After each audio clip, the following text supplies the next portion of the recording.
Hello， 大家好，我是爸爸。Hello， 大家好，我是爸妈。他是小八。拍拍转转圈，一起看影片。今天我们要看什么影片呢？看什么影片呢？有没有很期待呢？大家有没有看过狗睡觉？很平常嘛，这个片有什么好拍的呢？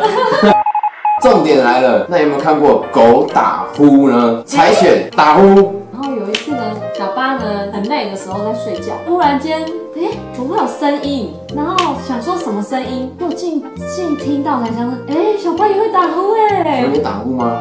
我是带大家马上来看这部影片的。对，太神奇了。如果你有调电脑调的比较小声的话，可以放大声一点点，不会吓到你。放心，这不是恐怖影片。那如果你有耳机的话，建议你戴上耳机，你会完整的听到小八的打呼声。我们现在就马上来进这部主题 ，Let's go！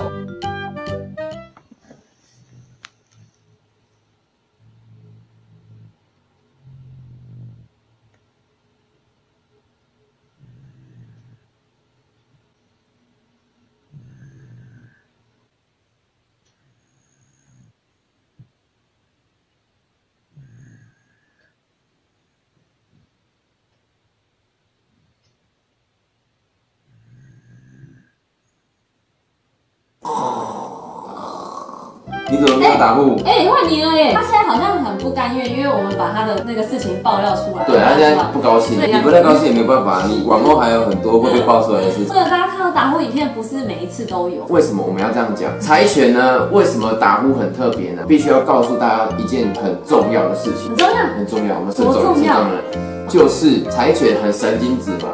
所以基本上它很浅眠，只要有一点风吹草动，后置大哥帮我上一下风吹草动的事情。风吹草动，它就会醒来。基本上要看到柴犬呢，要打呼熟睡是非常困难的。这一幕呢，刚好就被我们拍了下来，呈现给大家看。因为他那时候真的非常累，我在拍他，我在录他，他完全都不知道。还蛮幸运的啦。往后呢，你不用懊恼，你不用伤心，你也不用不高兴，因为你还会被爆很多出来。比如说他放屁之类的，会不会有声音？有，他放屁有声音哦。这个留到下次再开好了。对，还有他做梦。做梦这个主题，我们下次来拍一下柴犬做梦。柴犬的脑袋都在想些什么呢？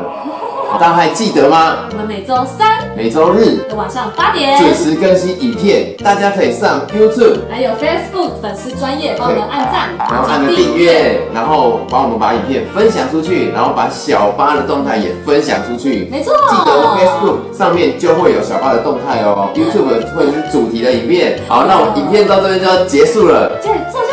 对，要加的你可以坐下吗？对，拍拍转转圈，一起说再见，加呢。不打呼，你会打呼？你会打呼吗？你会打呼吗？大家有没有看到这个柴犬？我们多添购了一只，它已经站在上面了。我们下次来试下看。所以会越叠越高，叠到那个天花板。我们那可能要从叠到有一只最小的这样子。